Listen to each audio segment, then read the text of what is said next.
yang mungkin mobilnya bisa uh,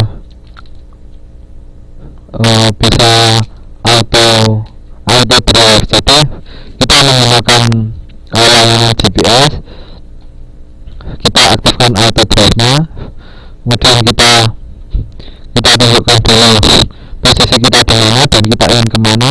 Tanpa kita menyetir pun mobilnya bisa jalan sendiri sesuai dengan jalan yang telah diatur di GPS yang ada, seperti itu. Kemudian pengukuran motivasi dalam konsumen dan pemasaran. Tadi sudah dijelaskan oleh Mbak Rita. Mungkin ada yang ingin menjelaskan lagi, ya teman-teman.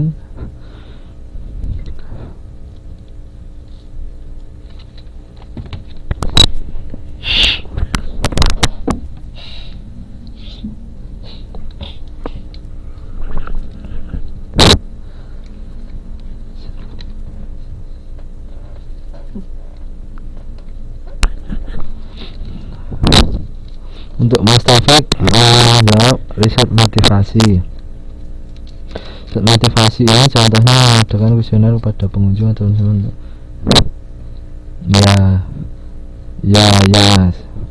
Riset di sini kan artinya penelitian atau pengkajian. Motivasi kan seperti diketahui tadi. Jadi mungkin kita perlu mengetahui motivasi dari para konsumen itu sendiri tentang sebuah produk atau produk yang kita keluarkan atau yang kita jual. Jadi untuk pengukuran motivasi dalam konsumen dan pemasaran dulu sebelum ke evaluasi terhadap riset motivasi.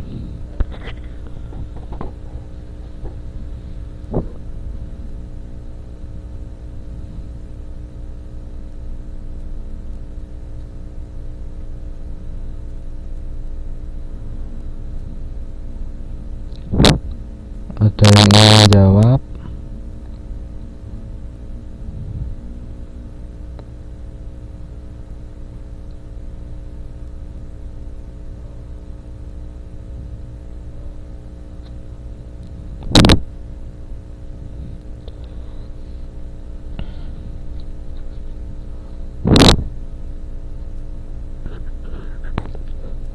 Ya.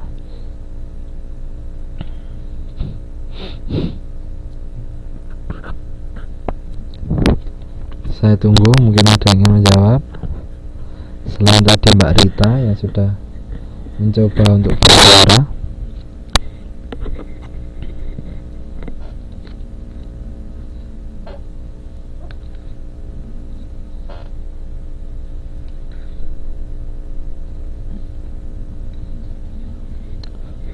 Ini Mbak Helen,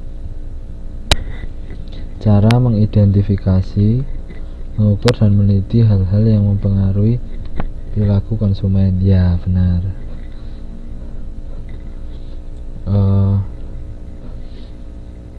Jadi di sini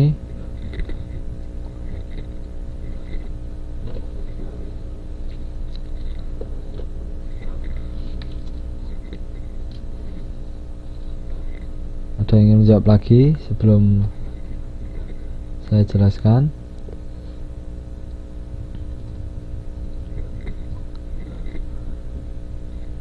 Evaluasi terhadap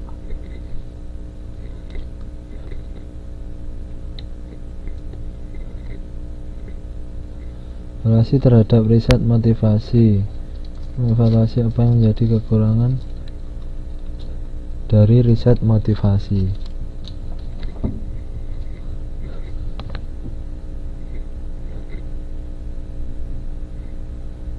Oh, Mas Taufik menjawab yang evaluasi terhadap riset motivasi.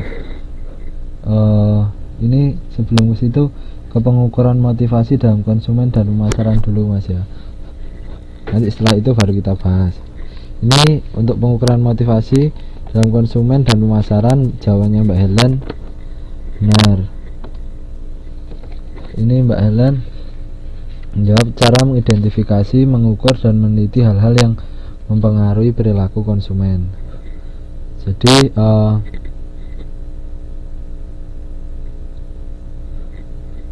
Sini lebih banyak melakukan studi kualitatif untuk mengungkapkan lebih banyak daripada studi kuantitatif.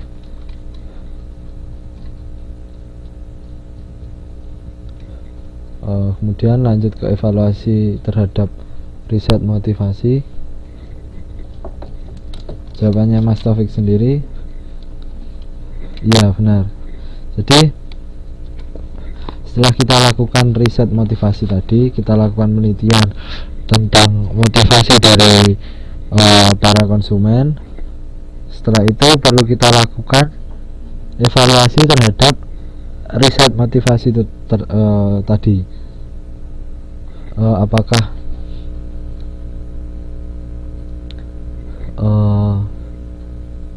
Apakah dari riset yang kita dapat tadi perlu kita evaluasi apakah yang kita dapatkan telah valid, ataupun mungkin evaluasi hasil riset itu menunjukkan bahwa motivasi dari para konsumen ini menginginkan hal ini, dan mungkin pula dari hasil riset motivasi tersebut ada motivasi konsumen yang tidak terduga mengenai pemakaian produk dan merek. Pemakaian riset motivasi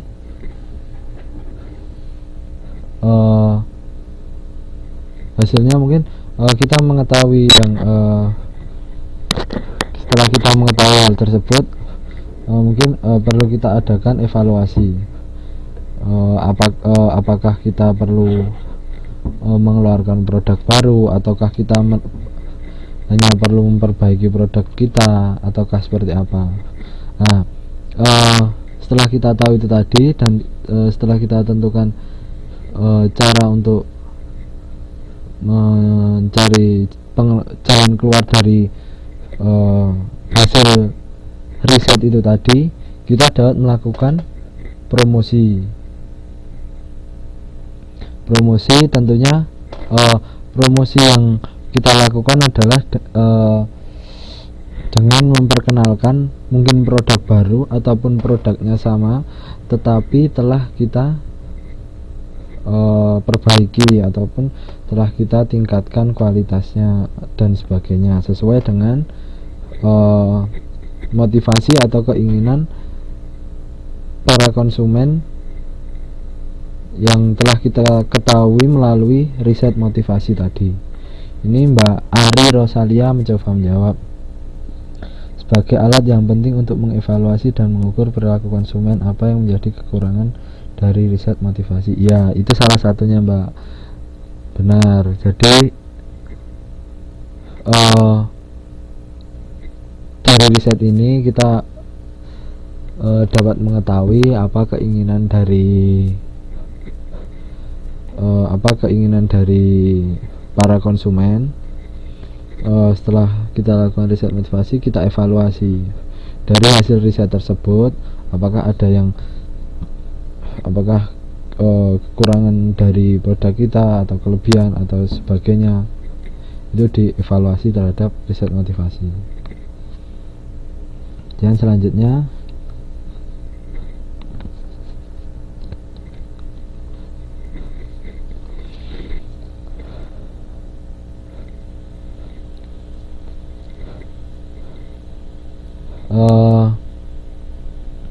setelah motivasi, selanjutnya adalah persepsi. Persepsi ini sendiri adalah proses yang dilakukan individu untuk memilih, mengatur, dan menafsirkan stimuli ke dalam gambar yang berarti dan masuk akal mengenai dunia. Persepsi dari segi konsumen berarti ketika konsumen mempersiapkan sesuatu, konsumen menggunakan seluruh panca inderanya, penglihatan, pendengaran, penciuman, dan perabaannya. Jadi persepsi sendiri adalah proses yang dilakukan individu untuk memilih, mengatur, dan menafsirkan stimulasi.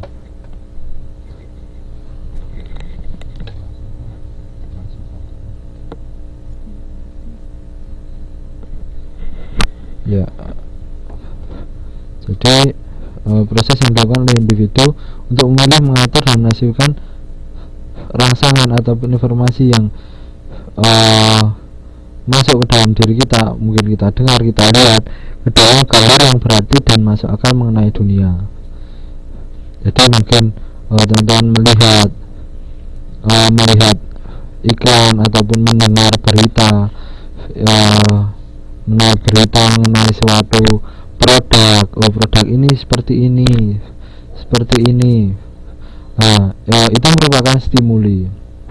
Kemudian persepsi adalah proses di mana teman-teman di sini memilih, mengatur, dan menafsirkan stimuli tersebut. Mungkin contohnya ada iklan mungkin pasta gigi di sini. Dia dalam iklannya atau stimuli yang dibuatnya adalah selain memutihkan juga menguatkan, selain menguatkan juga menyegarkan, selain menyegarkan mungkin juga mencegah gigi berlubang, seperti itu. Jadi itulah stimuli. Kemudian di sini terjadi stimuli sama dengan rangsangan. Mas Taufik benar.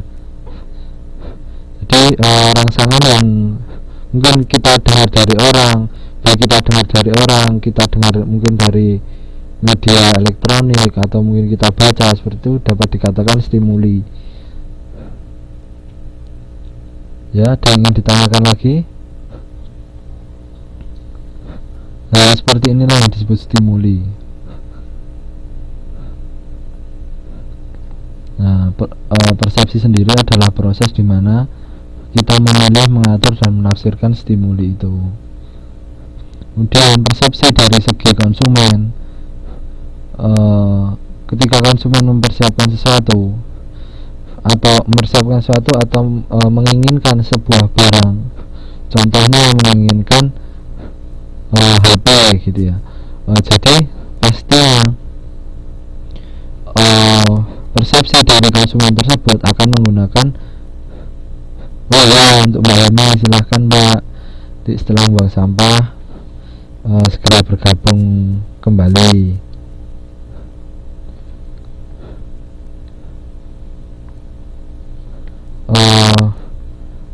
Saya lanjutkan sampai mana? Jika seorang menginginkan HP, mungkin seorang konsumen menginginkan HP, mungkin mas-mas atau mbak-mbak ingin beli HP baru gitu, pastinya persepsi yang akan dibuat oleh mas-mas, mbak-mbak itu yang paling maksimal. Jadi semua indera itu akan kita gunakan, atau kita memiliki panca indera atau 5 indera, yaitu penglihatan, pendengaran, penciuman, perasa, dan peraba. Penglihatan mungkin kita melihat seperti apa barangnya, seperti apa bentuknya, saya suka yang bentuk seperti ini, seperti itu. Pendengaran mungkin mendengarkan orang bicara, HP ini lebih bagus, dan sebagainya, seperti itu.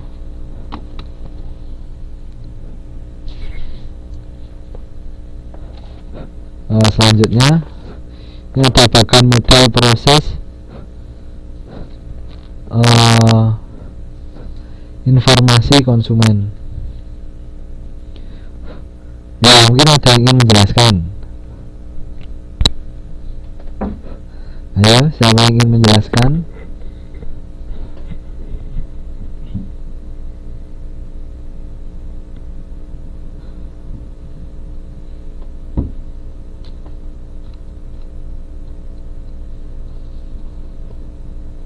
Ada yang ingin menjelaskan? Ya, saya tunggu dulu, mungkin mau bersuara atau diketik.